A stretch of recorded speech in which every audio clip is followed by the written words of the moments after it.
ആത്മാവിൻ്റെ പൂർണ്ണ നിറവിൽ നമ്മളെ തനിക്ക് കിട്ടണമെന്നുള്ള ഒരു കൊതിയാണ് യേശുവിന് നമ്മളെക്കുറിച്ചുള്ളത്. ആത്മാവിൻ്റെ നിറവ് നമ്മുടെ ജീവിതത്തിൽ കർത്താവ് ആഗ്രഹിക്കുന്ന അത്ര അളവിൽ നമ്മുടെ മേൽ വരിക. ഇതാണ് യേശുവിന് ഇന്നത്തെ ഈ ശുശ്രൂഷ കൊണ്ടുള്ള ഏറ്റവും പരമപ്രധാനമായ ഉദ്ദേശം. നമുക്ക് ആ ദൈവ ഇഷ്ടത്തിനായിട്ട് ഇന്ന് രാവിലെ പ്രാർത്ഥനയോടുകൂടെ നമ്മളെ സമർപ്പിക്കാം.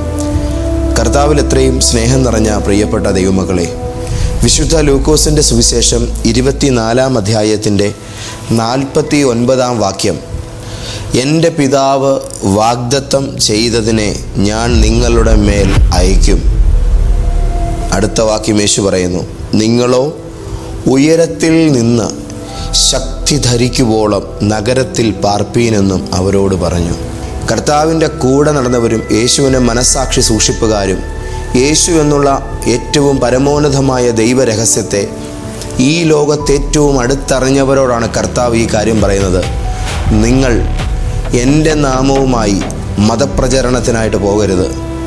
നിങ്ങൾ പോകേണ്ടത് ഉയരത്തിൽ നിന്നും പിതാവ് വാഗ്ദത്തം ചെയ്ത പരിശുദ്ധാത്മാവിനെ ഞാൻ നിങ്ങളുടെ മേൽ അയച്ചു കഴിയുമ്പോൾ അയക്കപ്പെടുന്ന ആത്മാവിനാൽ നിങ്ങൾ ശക്തരായി തീർന്നു കഴിഞ്ഞ ശേഷമേ നിങ്ങൾ എൻ്റെ സാക്ഷികളായി പോകാവൂ. കർത്താവ് ഇത് കട്ടായം പിടിച്ചു പറഞ്ഞ, നിർബന്ധിതമായിട്ട് പറഞ്ഞ ഒരു വാക്കായിട്ട് നമുക്ക് കാണാൻ കഴിയുന്നു.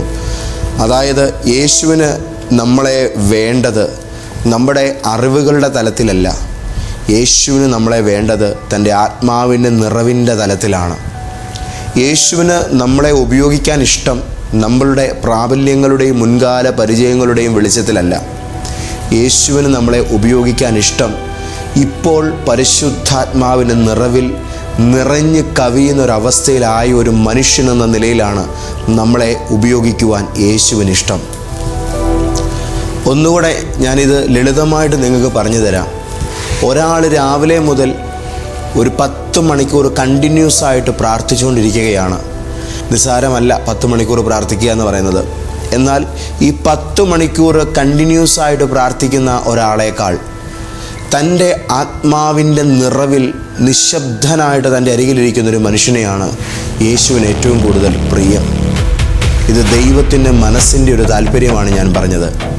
നമ്മൾ നമ്മുടേതായ എഫേർട്ടിൽ പലപ്പോഴും ആത്മീയത എന്ന നിലയിലും ദൈവത്തിന് പ്രിയപ്പെട്ടതെന്ന നിലയിലും നമ്മൾ കാട്ടിക്കൂട്ടുന്നതൊക്കെയും കേവലം അബ്രഹാം ആദ്യം ജനിപ്പിച്ച ഇസ്മായേലിനെ പോലെയുള്ള ഒരു ശാരീരിക സന്തതി മാത്രമായിട്ട് രൂപപ്പെടും.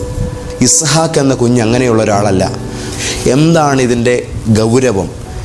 നമ്മൾ കർത്താവ് ഇതൊക്കെയാണ് ആഗ്രഹിക്കുന്നത് എന്ന നിലയിൽ കുറച്ച് കാര്യങ്ങൾ നമ്മുടെ എല്ലാവരുടെയും മനസ്സിൽ നമ്മൾ ലിസ്റ്റ് ചെയ്ത് വെച്ചിട്ടുണ്ട്. എല്ലാ മനുഷ്യന്മാരും ഇത് തന്നെയാണ് തന്നെയും പിന്നെയും ആവർത്തിക്കുന്നത്. എന്നാൽ ദൈവത്തിന് ഓരോ വ്യക്തിയും ഓരോ സ്പെഷ്യൽ പ്രൊജക്റ്റാണ്. ദൈവത്തിന് നമ്മളെക്കുറിച്ച് തൻ്റേതായ ഒരു വ്യക്തിഗത പ്ലാനും പദ്ധതിയുമുണ്ട്. വ്യക്തിഗതമായിരിക്കുന്ന കാര്യം നിറപടിയായി ഭൂമിയിൽ നടക്കണമെങ്കിൽ നമ്മൾക്ക് നമ്മുടെ ശക്തി പോരാ, ദൈവത്തിൻ്റെ ശക്തി വേണം. അതിനാണ് യേശു പരിശുദ്ധാത്മാവിനെ നമ്മുടെ മേൽ തരുന്നത്. ദൈവത്തിന് തിയോളജിക്കൽ ബിരുദമുള്ളൊരു ക്രിസ്റ്റിയേക്കാൾ, ദൈവത്തിന് നന്നായിട്ട് പ്രസംഗിക്കുന്നൊരു ക്രിസ്റ്റിയേക്കാൾ പരിശുദ്ധാത്മാവിനാൽ നിറയപ്പെട്ടൊരു ക്രിസ്റ്റിയാണ് വേണ്ടത്. ഇതാണ് അതിൻ്റെ പ്രധാനപ്പെട്ട കാര്യം. നിങ്ങൾ ഏറ്റവും ആഗ്രഹിക്കുന്നതിന്, നിങ്ങളൊരു ഡ്രസ്സ് കണ്ടിട്ട് നിങ്ങളുടെ വീട്ടിൽ നിന്ന് ഇറങ്ങി ഒരു ടെക്സ്റ്റൈൽസിലേക്ക്, അവിടെ ചെന്നപ്പോൾ അവർ പല തുണികൾ എടുത്തിട്ടു. നിങ്ങൾ പറഞ്ഞു, ഞാൻ എക്സ്പെക്റ്റ് ചെയ്ത രീതിയിലുള്ളതൊന്നും വന്നിട്ടില്ല. ഏതാണ്ട് അതിനോട് ചേർന്ന് വരുന്ന ഒരു ഐറ്റം അവർ എടുത്ത് കാണിക്കവേ അതിൻ്റെ താഴെ ഇരിക്കുന്നു, ദേ നിങ്ങൾ കണ്ടിട്ട് എന്ന അതേ ചിത്രത്തിലുള്ള, നിങ്ങൾ മനസ്സിൽ വെച്ച അതേ മോഡലിലുള്ള സാധനം, നിങ്ങളുടെ കൃത്യമായ അളവിന് നിങ്ങൾക്ക് ഏറ്റവും ആപ്റ്റായി ചേരുന്ന ആ നല്ല വസ്ത്രം നിങ്ങൾ സന്തോഷത്തോടുകൂടെ മേടിച്ചു. നിങ്ങൾ അവരോട് പറഞ്ഞു, ഞാൻ ഇതായിരുന്നു തേടി വന്നത്. യേശുവിൻ്റെ മനസ്സിൻ്റെ താല്പര്യത്തിനൊത്ത വിധം നമ്മളായിത്തീരുന്നത് യേശുവിനെ മനസ്സറിയാവുന്ന പരിശുദ്ധാത്മാവ് യേശുവിൻ്റെ മനസ്സിൻ്റെ ആഗ്രഹത്തിനൊത്ത വിധം നമ്മളെ പരുവപ്പെടുത്തുമ്പോഴാണ്. യേശു കർത്താവിൻ്റെ മനസ്സിനകത്തുള്ളതായ പിതാവിൻ്റെ പൂർണ്ണമായ ഹിതം നിറവേറ്റുന്ന ആ ദൈവരാജ്യ സംസ്കാരം ഇന്ന് ഭൂമിയിൽ കൊണ്ടുവരണമെങ്കിൽ ആശയങ്ങൾ കൊണ്ട് കഴിയുകയില്ല. അത് പരിശുദ്ധാത്മാവിനാലേ സാധിക്കുകയുള്ളൂ. അതുകൊണ്ട് എൻ്റെ ശിഷ്യന്മാർ ആത്മാവിൻ്റെ നിറവിൽ തന്നെ മുന്നോട്ടേക്ക് ചുവടുകൾ വെക്കുന്നവരായിരിക്കണമെന്ന് യേശുവിന് നിർബന്ധമുണ്ടായിരുന്നു. 3.5 വർഷം ലോകത്തിലെ ഏറ്റവും നല്ല ബെസ്റ്റ് ഗുരുനാഥൻ്റെ കീഴിൽ, അൾട്ടിമേറ്റ് ആയിട്ടുള്ള ടീച്ചറുടെ കീഴിൽ പഠിച്ചിറങ്ങിയിട്ടും ദൈവം തന്നെ നേരിട്ട് വന്ന് പരിശീലിപ്പിച്ചിട്ടും ആ പരിശീലനം പോരായിരുന്നു യേശുവിൻ്റെ ലക്ഷ്യം നിറവേറ്റാൻ. യേശു പറഞ്ഞ, യേശുവിനെ തൊട്ട അനുഭവം പോരായിരുന്നു യേശുവിൻ്റെ ലക്ഷ്യം ശിഷ്യന്മാർക്ക് നിറവേറ്റാൻ. യേശുവിനെ തങ്ങളുടെ നഗ്നനേത്രങ്ങൾ കൊണ്ട് കണ്ടു എന്നുള്ള ഒരു സാക്ഷ്യം പോരായിരുന്നു യേശുവിൻ്റെ ഹിതം അവർക്ക് നിറവേറ്റാൻ. യേശുവിനറിയാം തൻ്റെ ഇഷ്ടം, തൻ്റെ പിതാവിൻ്റെ ഹിതവും ഈ ലോകത്ത് നടപ്പിൽ വരുത്തണമെങ്കിൽ എന്നെ കണ്ടതുകൊണ്ടായില്ല, എന്നെ കേട്ടതുകൊണ്ടായില്ല, എന്നെ തൊട്ടതുകൊണ്ടായില്ല, ഞാൻ തൊട്ടതുകൊണ്ടുമായില്ല, പിന്നെയോ പരിശുദ്ധാത്മാവിൻ്റെ സമ്പൂർണമായ നിറവിലേക്ക് എൻ്റെ പ്രിയപ്പെട്ട ശിഷ്യന്മാർ എഴുന്നേറ്റ് വരണം. അപ്പോൾ ഞാൻ ആഗ്രഹിച്ചത് അവർ ചെയ്യാൻ തുടങ്ങും. അവരിലൂടെ പരിശുദ്ധാത്മാവ് പ്രവർത്തിക്കാൻ തുടങ്ങും. ലോകത്തിലെ ഏതോ ഒരു ദൈവദാസൻ്റെ ഫോട്ടോസ്റ്റാറ്റ് ആകാനല്ല നമ്മളെ ദൈവം കണ്ടിരിക്കുന്നത്. ഏതൊക്കെയോ വ്യക്തികളെപ്പോലെ ആയിത്തീരാനല്ല ദൈവം നമ്മളെ വിളിച്ചിരിക്കുന്നത്. നമ്മളെക്കുറിച്ച് ദൈവത്തിന് കൃത്യമായൊരു പ്ലാനുണ്ട്, വ്യക്തമായൊരു പദ്ധതിയുണ്ട്. ആ പദ്ധതി പുറത്തു വരുവാനുള്ള 100 കണക്കിന് ഏടുകൾ നിങ്ങളുടെ ജീവിതത്തിൽ മറഞ്ഞു നിൽക്കുന്നു. അതിലേക്ക് നിങ്ങളെ വിളിക്കുന്ന മോശ കണ്ടതുപോലെയുള്ള ചില മുൾപടർപ്പുകളുണ്ടാകാം, ശൂന്യമാകുന്ന ചില പടകുകളുണ്ടാകാം, വീഞ്ഞു തീരുന്ന ചില കല്യാണ വേദികളുണ്ടാകാം, മരണാസന്നമായ നിലവിളികൾ ഉയരുന്ന ഒരു വിലാപ വേദി ഉണ്ടാകാം, കൊടുങ്കാറ്റടിക്കുന്നൊരു ജീവിത യാത്രയുണ്ടാകാം. പക്ഷേ ഒന്നും ഞാൻ പറയുന്നു, നിങ്ങളുടെ ജീവിതത്തിൽ ആ ദൈവോദ്ദേശത്തിലേക്ക് നിങ്ങളെ കണക്ട് ചെയ്യുന്ന ഒരു ആത്മനിറവിൻ്റെ അനുഭവം എല്ലാവർക്കുമായും കർത്താവ് ഒരുക്കി വെച്ചിട്ടുണ്ട്. പല ഇവൻറ്റുകളിലൂടെ തന്നോട് കണക്റ്റഡ് ആയവരെയെല്ലാം, കല്യാണ വീട്ടിൽ നിന്ന് വന്നവരെയും, പെരുവഴിയിൽ നിന്ന് വന്നവരെയും, കടൽ തീരത്തു നിന്ന് കിട്ടിയവരെയും, അത്തിയുടെ മേളിൽ നിന്ന് കിട്ടിയവരെയും, എവിടെല്ലാം ഏതെല്ലാം വഴികളിലൂടെ പോയപ്പോൾ അവിടെ നിന്നെല്ലാം കണക്റ്റ് ചെയ്യപ്പെട്ട സകലരെയും കൊണ്ടുവന്ന് യേശു ഒരൊറ്റ പോയിന്റിൽ കൊണ്ടുവന്നവരെ നിർത്തി. ആ ഒറ്റ പോയിന്റ് ആത്മനിറവിനവരെ വിധേയരാക്കുന്ന ആ പ്രത്യേകമായ പെന്തക്കോസ്ത നാളായിരുന്നു. ദാറ്റ് മീൻസ് യേശുവിൻ്റെ ലക്ഷ്യം നമ്മളെ തൊടുക, നമ്മളെ വിളിക്കുക, നമ്മളെ കൊണ്ട് ഏതാണ്ടൊക്കെ ചെയ്യിക്കുക, ഇതൊന്നുമല്ല. യേശുവിന് ആത്മനിറവുള്ള മനുഷ്യരായിട്ട് നമ്മളെ വേണം. പരിശുദ്ധാത്മ പൂർണ്ണതയുള്ള വ്യക്തികളായിട്ട് യേശുവിന് നമ്മളെ വേണം. ദൈവത്തിൻ്റെ മക്കളെ, പ്രവചിക്കാനല്ല പരിശുദ്ധാത്മാവിനെ ദൈവം തരുന്നത്. രോഗശാന്തി ശുശ്രൂഷ ചെയ്യാൻ വേണ്ടിയല്ല പരിശുദ്ധാത്മാവിനെ ദൈവം തരുന്നത്. മരിച്ചവരെ ജീവിപ്പിക്കാൻ വേണ്ടിയല്ല പരിശുദ്ധാത്മാവിനെ ദൈവം തരുന്നത്. പരിശുദ്ധാത്മാവ് വരുന്നിടത്ത് ഇതൊക്കെയും നടക്കും. എങ്കിലും ഇതൊക്കെയും പഴയ നിയമത്തിലും നടന്ന ശുശ്രൂഷകളാണ്. പുതിയ നിയമം എന്തുകൊണ്ട് വ്യത്യസ്തമായി നിൽക്കുന്നു? അവിടെ ദൈവത്തിൻ്റെ ഹൃദയപ്രകാരമുള്ള കുറേ മനുഷ്യന്മാർ എഴുന്നേറ്റ് നിൽക്കുന്നു. യേശുവിൻ്റെ സ്വപ്നത്തിൻ്റെ കറക്റ്റ് പാരാമീറ്ററിൽ നിൽക്കുന്ന ഒരു കൂട്ടം ആൾക്കാർ രൂപപ്പെട്ടു നിൽക്കുന്നു. അവരെ ആ രൂപത്തിലേക്കാക്കിയത് അവരുടെ ബിരുദങ്ങളല്ല, യേശുവിൻ്റെ ഹൃദയത്തിൻ്റെ പൂർണ്ണമായ ലക്ഷ്യത്തിനൊത്ത വിധം അവരെ ട്രാൻസ്ഫോം ചെയ്തിരിക്കുന്നത് അവരുടെ ശരീരശാസ്ത്രമല്ല, അവരുടെ പാരമ്പര്യങ്ങളോ അവരുടെ ജീവഘടനകളോ അല്ല. അവരെ യേശു ക്രിസ്തുവിൻ്റെ ആ മാനസിക വികാസത്തിൻ്റെ സ്വപ്നത്തിനൊത്ത വിധം രൂപപ്പെടുത്തിയപ്പോൾ നിർത്തിയിരിക്കുന്നത് അവരുടെ മേൽ വ്യാപരിച്ചുകൊണ്ടിരിക്കുന്ന പരിശുദ്ധാത്മാവിൻ്റെ നിറവാണ്. ദാറ്റ് മീൻസ് യേശു ആഗ്രഹിക്കുന്നത് ചെയ്യണമെങ്കിൽ നിങ്ങൾക്ക് പരിശുദ്ധാത്മാവിനെ കിട്ടിയേ മതിയാകുകയുള്ളൂ. ദൈവം നിങ്ങളെക്കുറിച്ച് ആഗ്രഹിക്കുന്നത് നിങ്ങൾക്ക് ആയിത്തീരണമെങ്കിൽ നിങ്ങൾ ഹോളി സ്പിരിറ്റിനെ റിസീവ് ചെയ്തേ മതിയാകുകയുള്ളൂ. ഇന്ന് രാവിലെ ആത്മാവിനെ കിട്ടി അന്യഭാഷ പറയുന്നു എന്നതുകൊണ്ടായില്ല. പരിശുദ്ധാത്മാവ് വന്നു, ഞാൻ തുള്ളുന്നു, കൈകൊട്ടുന്നു എന്ന് പറഞ്ഞുകൊണ്ടായില്ല. ഞാൻ ആത്മാവിൻ്റെ നിറവിൽ ദൈവഹിതത്തെ അറിയത്തക്ക വിധം ട്യൂൺ ചെയ്യപ്പെടുന്ന ആ മൊമെൻറ്റിലാണ് നിങ്ങളുടെ മേലുള്ള ഡിവൈൻ അസൈൻമെൻറ്റ് ആരംഭിക്കുന്നത്. നിങ്ങളുടെ മേലുള്ള ദൈവത്തിൻ്റെ പ്ലാൻ ഓപ്പണായി വരുന്നത്. അപ്പോൾ നിങ്ങൾ ചോദിക്കും, പാസ്റ്റർ എൻ്റെ കടം എപ്പോൾ തീരും? പാസ്റ്റർ എൻ്റെ കുഞ്ഞിൻ്റെ കല്യാണം എപ്പോൾ നടക്കും? പാസ്റ്റർ എൻ്റെ വീടിൻ്റെ പണി എപ്പോൾ നടക്കും? ഇതൊക്കെ ചോദ്യങ്ങളാണ്, ഇതൊക്കെ ആവശ്യകതകളാണ്. നിങ്ങൾക്കൊരു കാര്യം അറിയാവോ? യേശുവിനെ സംബന്ധിച്ചിടത്തോളം യേശുവിന് പച്ചവെള്ളം വീഞ്ഞാക്കുന്ന ഒരു വലിയ കാര്യമായിരുന്നില്ല. യേശുവിന് കടലിനെ ശാന്തമാക്കുന്നതൊരു പ്രോബ്ലമേ ആയിരുന്നില്ല. യേശുവിന് താൻ ചെയ്തതൊന്നും അത്ഭുതങ്ങളായി തോന്നിയിട്ട് പോലുമില്ല. ഓർഡിനറി കാര്യങ്ങൾ പോലെ, നമ്മൾ പല്ല് തേക്കുന്നത് പോലെ, നമ്മൾ ഷേവ് ചെയ്യുന്നത് പോലെ യേശുവിന് അതൊക്കെയും ഒരു ഓർഡിനറി കാര്യങ്ങൾ മാത്രമായിരുന്നു. യേശുവിന് എക്സ്ട്രാ ഓർഡിനറി ആയി തോന്നിയത് ഈ ആത്മാവിനുമായി, പരിശുദ്ധാത്മാവിൽ നിറഞ്ഞുള്ള പിതാവായ ദൈവവുമായുള്ള ശ്രേഷ്ഠമായ ബന്ധമാണ് യേശുവിനെ ഏറ്റവും വിലപ്പെട്ടതായി കർത്താവിന് തൻ്റെ ജീവിതത്തിൽ കാണാൻ കഴിഞ്ഞത്. നിങ്ങളുടെ ലൈഫിൽ ഹോളി സ്പിരിറ്റിനെ നിങ്ങൾ ഏറ്റവും വിലപ്പെട്ടവനായി അംഗീകരിക്കുന്ന നിമിഷം മുതൽ ആത്മാവിൻ്റെ നിറവാണ് എനിക്ക് എൻ്റെ ജീവിതത്തിൽ വേണ്ടത് എന്ന് നിങ്ങൾ കാംക്ഷിച്ച് അതിനുവേണ്ടി നിങ്ങളെ സമർപ്പിക്കുന്ന ആ സെക്കൻഡ് മുതൽ അത്ഭുതങ്ങൾ നിങ്ങളുടെ ജീവിതത്തിൽ സാധാരണമായി മാറും. അത്ഭുതപ്പെട്ട് നിൽക്കുന്ന ആ മനുഷ്യനിൽ നിന്നും അത്ഭുതങ്ങൾ ചെയ്യുന്ന ദൈവത്താൽ നീ നിറയപ്പെട്ട് കഴിയുമ്പോൾ ആ ദൈവത്തിൻ്റെ കണ്ണിലൊരു സാധാരണ കാഴ്ച പോലെ നിങ്ങൾ ഇതിനൊക്കെയും കാണാൻ തുടങ്ങും. കർത്താവിൻ്റെ കുഞ്ഞെ, ഇതൊരു വിടുതലിൻ്റെ ദിവസം മാത്രമല്ല, നിന്നെ ഒരു അനേകരുടെ വിടുതലിന് വേണ്ടി ദൈവം എഴുന്നേൽപ്പിക്കുന്ന ദിവസം കൂടിയാണ്. ഇതൊരു മാറ്റത്തിൻ്റെ ദിവസം മാത്രമല്ല, ഇനി നിങ്ങൾ പോകുന്നിടത്തൊക്കെയും ദൈവം ആഗ്രഹിക്കുന്നത് പോലെയുള്ള മാറ്റങ്ങൾ സൃഷ്ടിക്കുവാൻ കർത്താവിൻ്റെ ആളായി ദൈവം നിന്നെ നിയമിക്കുന്ന ഒരു പ്രത്യേക ദിവസം കൂടിയാണ് വേണം. അപ്പോൾ പലർക്കും ഒരു സംശയം വരും, പാസ്റ്ററെ ഇതെനിക്ക് കിട്ടുമോ? തീർച്ചയായും ലഭിക്കും, തീർച്ചയായും ലഭിക്കും. യേശുവിനെ കൈക്കൊണ്ടവന്, യേശുവിന് വേണ്ടി ജീവിതം തുറന്നവന് പരിശുദ്ധാത്മാവിനെ പ്രാപിക്കുവാനുള്ള ഏറ്റവും നല്ല യോഗ്യതയുണ്ട്. ഞാൻ നിങ്ങൾക്ക് വേണ്ടി പ്രാർത്ഥിക്കാൻ പോകുന്ന ഈ സമയത്ത് നിങ്ങളുടെ മേൽ ആത്മാവിൻ്റെ നിറവിന്ന് രാവിലെ ഇറങ്ങി വരും. മറ്റൊന്നും ഈ നിമിഷം നമുക്ക് വലുതല്ല.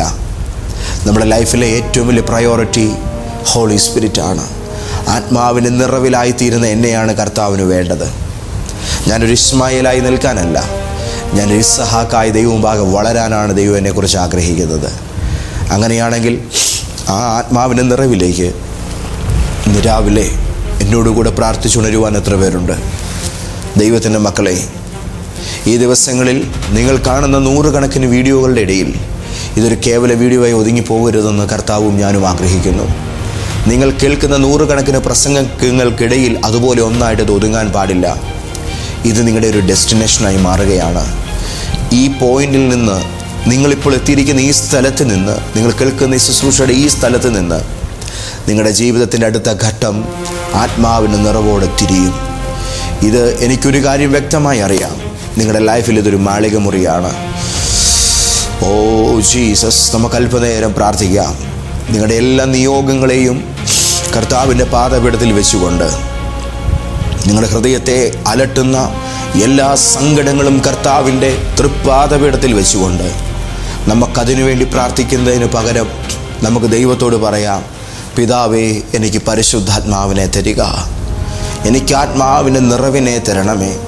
എൻ്റെ ഉള്ളിൽ, എൻ്റെ ആത്മാവിലേക്ക് പരിശുദ്ധാത്മാവിൻ്റെ ശക്തമായ അധിവാസം ഇന്ന് പകൽ, ഇന്ന് നാൾ വരെ ഞാൻ അനുഭവിച്ച അളവിനേക്കാൾ കൂടുതൽ എനിക്കിപ്പോൾ കർത്താവെ അനുഭവിക്കുവാൻ കൃപ തരണമേ. പരിശുദ്ധാത്മാവ് വന്നാൽ മരിച്ച ലാസർ ജീവിക്കും. പരിശുദ്ധാത്മാവ് വന്നാൽ പച്ചവെള്ളം വീഞ്ഞാകും. പരിശുദ്ധാത്മാവ് കൂടെയുണ്ടെങ്കിൽ 5 അപ്പവും 2 മീനും 5000 തികയും. പരിശുദ്ധാത്മാവ് കൂടെ ഇല്ലെങ്കിൽ ബാക്കിയെല്ലാം ശൂന്യമാണ്. ഇന്ന് രാവിലെ നമുക്ക് കർത്താവിൽ ആത്മനിറവിൻ്റെ പ്രാധാന്യതയും ഗൗരവവും തിരിച്ചറിഞ്ഞുകൊണ്ട് നമുക്ക് ദൈവത്തോട് പ്രാർത്ഥിക്കാം. നമ്മൾ ആത്മനിറവില്ലാതെ എത്ര ആത്മീയ ജീവിതം നയിച്ചാലും അതിൽ പാപം നമ്മളെ വേട്ടയാടും. എന്നാൽ നാം ഇന്ന് രാവിലെ പരിശുദ്ധാത്മാവിന് വിധേയപ്പെടുന്നത് മുതൽ നമ്മൾ തോറ്റുപോയ ഏത് തരത്തിലുള്ള, ഏത് സ്റ്റൈലിലുള്ള, ഏത് പവറിലുള്ള ജഡീക ആസക്തിയുടെ മേലും നമ്മൾ കർത്താവിനാൽ ജയാളികളായി മാറും. ഇത് ദൈവത്തിൻ്റെ ആത്മാവിൻ്റെ പരിപാടിയാണ്. ദൈവത്തിൻ്റെ കുഞ്ഞെ, നീ ആഗ്രഹിക്കുന്നത് ദൈവം നിൻ്റെ മേൽ തുറക്കാൻ പോകുന്ന സമയമാണിത്. നിന്നെ തന്നെ കർത്താവിൻ്റെ കരത്തിലേക്ക് സമർപ്പിക്കുക. ഓ ലോർഡ്, ഹല്ലേലൂയ, ഹല്ലേലൂയ, ഹല്ലേലൂയ. അല്പനേരം എല്ലാവരും ദൈവത്തെ സ്തുതിക്കുക. നിങ്ങളുടെ ഭവനം, നിങ്ങളിരിക്കുന്ന ഇടം, അത് മറ്റുള്ളവർ കേൾക്കുമോ? ഞാൻ പ്രാർത്ഥിക്കുന്നത് മറ്റുള്ളവർ കേട്ടാൽ എങ്ങനെ? അവർ കേൾക്കട്ടെ. നീ പരസ്യമായി സ്തുതിക്കുമ്പോൾ നിൻ്റെ അതരത്തിൽ സ്വർഗീയ ഭാഷകൾ വരുന്നത് അവർ കേൾക്കട്ടെ. പരസ്യമായി ദൈവം നിന്നെ മാനിക്കാൻ പോകുന്ന സമയമാണിത്. എല്ലാവരും പ്രാർത്ഥിച്ചു തുടങ്ങുക. നന്ദി കർത്താവായ യേശുവേ, പിതാവായ ദൈവമേ അങ്ങേക്ക് ആരാധന. എല്ലാവരും പറ, പിതാവായ ദൈവമേ ആരാധന. ജീവൻ്റെ വചനമായ യേശുവേ അങ്ങേക്ക് ആരാധന. സാക്ഷാൽ കാര്യസ്ഥനായ പരിശുദ്ധ റൂഹായാം ദൈവമേ അങ്ങേക്ക് ആരാധന. എല്ലാ ധരങ്ങൾ കൊണ്ടും ഇന്ന് രാവിലെ ദൈവത്തിന് സ്തുതി കൊടുത്തു തുടങ്ങുക. എൻ്റെ പിതാവായ ദൈവമേ, എൻ്റെ കർത്താവായ യേശു ക്രിസ്തുവിൻ്റെ പിതാവായ ഞങ്ങളുടെ സത്യദൈവമായ അപ്പായേ അങ്ങേക്ക് ആരാധന. ഞങ്ങളുടെ രക്ഷകനും കർത്താവും ആരാധനായ ദൈവവുമായ ജീവൻ്റെ വചനമായ പ്രാണനാഥനാം യേശു കർത്താവേ അങ്ങേക്ക് ആരാധന. ഞങ്ങളുടെ ജീവിതത്തെ ദൈവഹിതത്തിൻ്റെ പൂർണ്ണതയിലേക്ക് വളർത്തുന്ന ഒരമ്മയെ പോലെ ഞങ്ങളെ ചേർത്ത് പിടിക്കുന്ന ഞങ്ങളുടെ പ്രിയപ്പെട്ടവനായ പരിശുദ്ധ റൂഹായാം തമ്പുരാനെ, അങ്ങേക്ക് ആരാധന. പിതാവിനും പുത്രനും പരിശുദ്ധ റൂഹായ്ക്കും സ്തുതി. പിതാവിനും പുത്രനും പരിശുദ്ധ റൂഹായ്ക്കും സ്തുതി. എല്ലാവരും നിങ്ങളുടെ നിയോഗങ്ങളെ ദൈവപാദപീഠത്തിൽ വെച്ചുകൊണ്ട് പിതാവിനും പുത്രനും പരിശുദ്ധ റൂഹായ്ക്കും സ്തുതി അർപ്പിച്ചു തുടങ്ങുക. പിതാവായ ദൈവത്തിനും പുത്രനാം യേശുവിനും പരിശുദ്ധ റൂഹായ്ക്കും സ്തുതി. സ്തുതിച്ചപ്പോൾ കാരാഗൃഹത്തിൻ്റെ അടിസ്ഥാനങ്ങൾ ഇളകിയെങ്കിൽ, സ്തുതിച്ചപ്പോൾ ജെരീഹോ മതിലുകൾ വീണെങ്കിൽ, ഇന്ന് നാം സ്തുതിക്കുമ്പോൾ പ്രശ്നങ്ങളുടെ പിന്നിലെ ഏത് മൂലകാരണങ്ങളും തകർന്നു പോകും. ദൈവവാഗ്ദത്തത്തിൻ്റെ ശക്തിയാൽ നാം പുതിയ പാന്താവുകളിലേക്ക് കാലെടുത്ത് വെക്കും. നിങ്ങളുടെ മുമ്പിലെ ഏറ്റവും വലിയ ചലഞ്ചിനെ നോക്കിക്കൊണ്ട് നിങ്ങൾ അതിൻ്റെ വലിപ്പം പറയാതെ ദൈവത്തെ സ്തുതിക്കുവാൻ തുടങ്ങുക. പിതാവാം ദൈവത്തിന് ആരാധന, കർത്താവായ യേശുവിന് ആരാധന, പരിശുദ്ധ റൂഹായാം ദൈവത്തിന് ആരാധന. സ്ലീഹന്മാർ വാഴ്ത്തിയ കർത്താവേ, അപ്പോസ്തോലിക കാലം മുതൽ ഈ ഭൂമണ്ഡലത്തിൽ മനുഷ്യന്മാരെ തന്നിൽ തൻ്റെ ഹിതത്തിൻ്റെ പൂർണ്ണതയ്ക്കായി ആത്മാവിൻ്റെ നിറവ് പകർന്ന് ഉപയോഗിച്ചുകൊണ്ടിരിക്കുന്ന സർവശക്തനാം ദൈവമേ, ഞങ്ങളങ്ങേ ആരാധിക്കുന്നു, ഞങ്ങളങ്ങേ വന്ദിക്കുന്നു, ഞങ്ങളങ്ങേ സ്തുതിക്കുന്നു. ഹല്ലേലൂയ. വാഗ്ദത്തം നിങ്ങൾക്കും നിങ്ങളുടെ മക്കൾക്കും ദൈവം ദൂരസ്ഥരായിരുന്ന ദൂരെ നിന്ന് ദൈവം വിളിച്ചു ചേർക്കുന്ന ഏവർക്കും ഉള്ളതാകയാൽ ഇന്ന് രാവിലെ ഈ ആത്മാവിൻ്റെ വാഗ്ദാനത്തെ ഹൃദയം തുറന്ന് സ്വീകരിച്ച് പ്രാർത്ഥിക്കുന്ന എല്ലാ മക്കൾക്ക് വേണ്ടിയും പിതാവെ തുറക്കുക.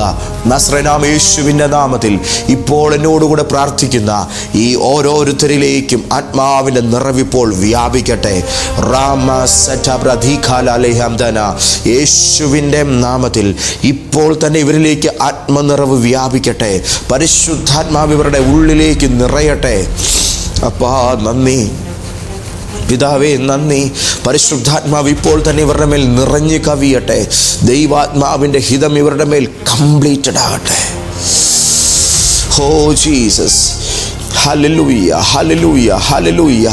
യേശുവിനെ പ്രസാദിപ്പിക്കുന്ന ജീവിതം ജീവിക്കുവാൻ, ദൈവത്തെ ആഹ്ലാദിപ്പിക്കുന്ന മനുഷ്യനായിട്ട് ഇന്ന് ഭൂമണ്ഡലത്തിലായിരിക്കുവാൻ ഇന്നത്തെ പ്രവചനദൂതിലൂടെ ദൈവം കൊതിക്കുന്നൊരു മനുഷ്യനായി ഒരു ദിവസമെങ്കിലും എനിക്ക് ജീവിക്കണമെന്നുള്ള ദാഹം ഉള്ളിൽ കത്തുന്ന എല്ലാവരും ആത്മാവിൻ്റെ നിറവിൽ ഇന്ന് പകൽ ദൈവഹിതത്തിൻ്റെ പൂർണ്ണത പോലെ ജീവിക്കുമാറാകട്ടെ പിതാവേ. അതിനിവരെ ദൈവ തിരുസന്നിധാനത്തിൽ പ്രാപ്തനാക്കുന്ന എൻ്റെ പ്രാണസ്നേഹിതനായ, എൻ്റെ ബഹുമാനിതനായ ദൈവമായ, എൻ്റെ പ്രാണനാഥനാം പരിശുദ്ധാത്മാവിനാൽ ഇവരിപ്പോൾ തന്നെ നിറയുമാറാകട്ടെ. ഓ കർത്താവേ, രോഗങ്ങൾ മാറുന്ന, ബന്ധനങ്ങൾ അഴിഞ്ഞു പോകുന്ന, ശാപങ്ങൾ പൊട്ടിത്തകരുന്ന ഏത് കൊടിയ പൈശാചിക വ്യാധിയും അലറിക്കാറിക്കൊണ്ട് പ്രാണഭയത്തിൽ ഓടിപ്പോകുന്ന ഒരു വ്യക്തിയെപ്പോലെ ഇറങ്ങിപ്പോകുന്ന ഒരു മഹാദൈവ ശക്തിയും ദൈവപ്രവാഹവും ആത്മാവിൻ്റെ അളവറ്റ സാന്നിധ്യവും ഇവരിലേക്കും ഇവരുടെ കുടുംബങ്ങളിലേക്കും ഇവരുടെ പ്രശ്നങ്ങളിലേക്കും ഇവരുടെ എതിർപ്പുകൾ നേരിടുന്ന ഓരോ മനുഷ്യരായിരിക്കുന്ന ഇടങ്ങളിലേക്കും സ്ഥാപനങ്ങളിലേക്കും വിഷയങ്ങളിലേക്കും ആത്മാവിൽ ഞാൻ അതിനെ അയച്ചു പ്രാർത്ഥിക്കുന്നു. ഇപ്പോൾ തന്നെ ദൈവ പ്രവൃത്തി ഇവർക്കായി വെളിപ്പെടുമാറാകട്ടെ. ഇൻസ്റ്റന്റ് ആയിട്ടുള്ള ക്രിയേറ്റീവ് മിറാക്കിളുകൾ ഇവരുടെ മേൽ നടക്കട്ടെ. അവയവങ്ങളുടെ മേൽ ദൈവിക ചൈതന്യം വ്യാപിച്ച് അസ്ഥികൾ സൗഖ്യമായി, മാംസപേശികൾ വിടുതൽ പ്രാപിച്ച്, ചർമ്മങ്ങൾ ആത്മാവായ ദൈവത്തിൻ്റെ ശക്തിയാൽ വിടുതൽ പ്രാപിച്ച്, മാനസിക രോഗങ്ങൾ സൗഖ്യമായി. ഇപ്പോൾ തന്നെ വന്ധ്യതകൾ മാറിപ്പോയി, തലമുറകൾ ജനിക്കുവാൻ പാകത്തിൽ ശരീരങ്ങൾ ഒരുക്കപ്പെട്ട് ജീവിതത്തിൻ്റെ അകത്ത് സ്വർഗീയ അഭിവൃദ്ധി ഇപ്പോൾ തന്നെ നിറയുമാറാകട്ടെ. പല ഭവനങ്ങളുടെ മേലും ആധിപത്യം പുലർത്തിയിരിക്കുന്ന ഭയത്തിൻ്റെ ആത്മാവ് വിട്ടുപോകട്ടെ. Oh Jesus, Jesus, Jesus. ഒരു പരിശുദ്ധാത്മ ചൈതന്യത്താൽ ഉണർന്നെഴുന്നേൽക്കുവാൻ, ഇത്രയും കാലം കാത്തിരുന്നിട്ടും എനിക്ക് കിട്ടിയില്ലല്ലോ എന്നുള്ള സങ്കടം തീരുന്ന നിലയിൽ ആത്മാവിൻ്റെ നിറവിപ്പോൾ ഇവരുടെ മേൽ നടക്കട്ടെ. സകലവിധമായ ഇരുളിൻ്റെ മേൽക്കോയ്മകളുടെ അധികാര കോലുകളെയും ഞാൻ ഓടിച്ചു കളയുന്ന യേശുവിൻ്റെ നാമത്തിൽ. Oh Jesus. വഴിമാറി പോവുക ദുഷ്ടാത്മാക്കളെ. യേശുവിൻ്റെ രാജ്യം ഇവരുടെ വീട്ടിൽ കയറുകയാണ്. ദൈവരാജ്യം ഇവരുടെ ജീവിതത്തിൽ വെളിപ്പെടുകയാണ്. യേശുവിൻ്റെ നാമത്താലുള്ള വിശാലത, നസ്രനായ യേശു ക്രിസ്തുവിൻ്റെ നാമത്താലുള്ള വിമോചനങ്ങൾ ഇപ്പോൾ തന്നെ ഇവരുടെ ശരീരങ്ങളിൽ അത് അറിയട്ടെ. Thank you Jesus. ഇന്ന് പകൽ സാക്ഷ്യങ്ങളുടെ വലിയ സന്തോഷങ്ങൾ ഇവർ കേൾക്കട്ടെ, കാണട്ടെ, അനുഭവിക്കട്ടെ. എൻ്റെ കർത്താവ് മഹത്വം എടുത്തതിനായിട്ട് സ്തോത്രം. ഇവരനുഗ്രഹിക്കപ്പെട്ടിരിക്കുകയാൽ നന്ദി കർത്താവേ. ആത്മാവിൻ്റെ നിറവ് ഇവരുടെ മേൽ വെളിപ്പെട്ടതിനായിട്ട് നന്ദി. യേശു മിശിഹായുടെ നാമത്തിൽ തന്നെ. ആമേൻ, ആമേൻ, ആമേൻ. ഇന്ന് പകല് ഒരുപാട് പേർ വിടുവിക്കപ്പെട്ടിരിക്കുന്നതായിട്ട് ഞാൻ ആത്മാവിൽ അറിയുന്നു. ഞാനൊരു കാര്യം വ്യക്തമായി പറയാം. വളരെ ക്ലോസ് റേഞ്ചിൽ നിങ്ങളുടെ മുഖത്തിനഭിമുഖമായി അടുത്ത് വന്ന് നിന്ന് നിങ്ങളെ ഭയപ്പെടുത്തിക്കൊണ്ടിരുന്ന പല ഭീകര പൈശാചിക രൂപങ്ങളും ഇനി നിങ്ങളോട് അടുക്കില്ല. ഇത് കർത്താവിൻ്റെ മകൻ നിങ്ങൾക്ക് നൽകുന്ന ഉറപ്പാണ്. സ്തോത്രം.